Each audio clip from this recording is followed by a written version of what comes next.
Who puts the meaning to what is being said? The person saying it or the person that is receiving it?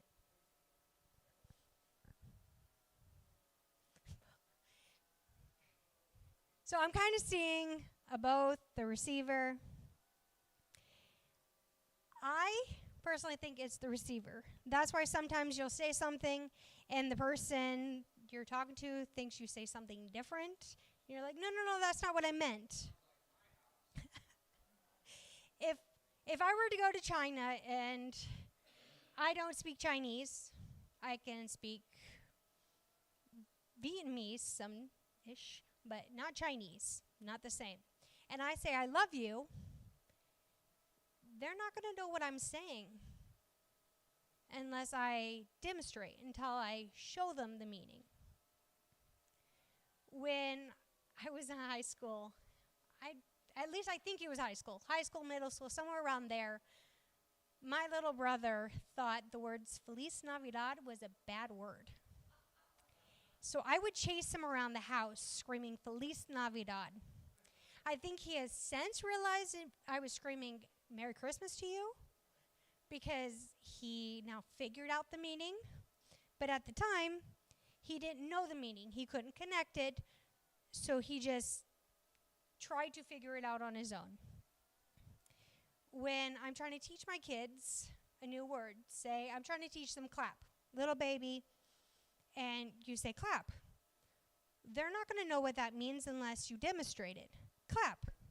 Or, oh, we clap. Yay. If you're happy and you know, clap your hands. Because if you just say clap, it's empty words to them. It's meaningless.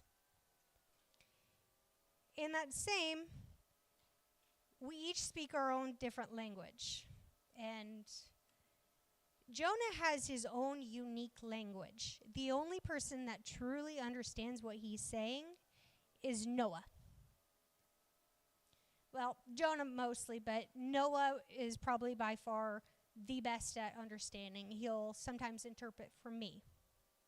Because Jonah talks backwards and upside down.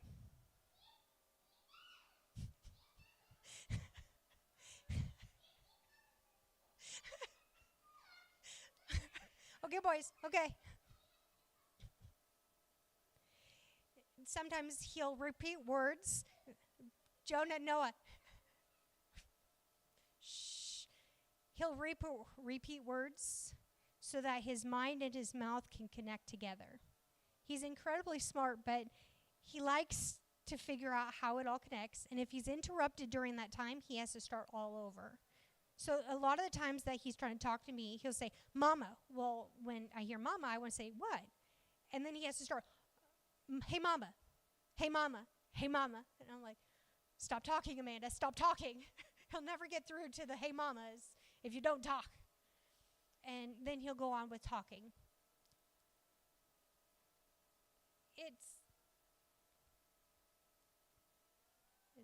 In order to get the question you want to pertain to him, like, hey, Jonah, how are you doing? If you don't ask it a certain way, he will not be able to answer the way you think. Say, how are you doing? Hey, I listened to my Alexa this morning. No, that's not what I'm asking you. Did you know the sky is blue? That's not what I'm asking. So you have to change it. In that it's learning the individual needs. And that's for all my kids. Each one of us speak a different language. And we have to learn to speak the individual languages. If you spend any amount of time with me, and my mother-in-law knows this, I will psychoanalyze and study you to find out your love language. If you spend any time, I'm not an expert, but I want to learn your love language because I want to better demonstrate and show you I love you. I'm not very good at all of them. My least favorite and worst one is the physical touch. I don't like hugging. I don't like any contact, but I've learned to tolerate it and do, because there are some people that's the only way they feel loved. If you don't hug them or you don't shake their hands, they feel unloved. I am words of affirmation. I am not giving you example of that whole thing, except for the only thing that pops up is a video I sent to my mother-in-law a few years ago where this woman's crying. She goes, "My mother-in-law says she doesn't love me anymore." And she goes, "That's not what I said. I said I won't take my son back. He's your problem now." That's the same thing. So sometimes you say something and we hear differently. Words are very powerful. It's either life or death. And I only use that example because at this current time, I want to keep my husband. I don't want him going anywhere. He's mine. He's mine.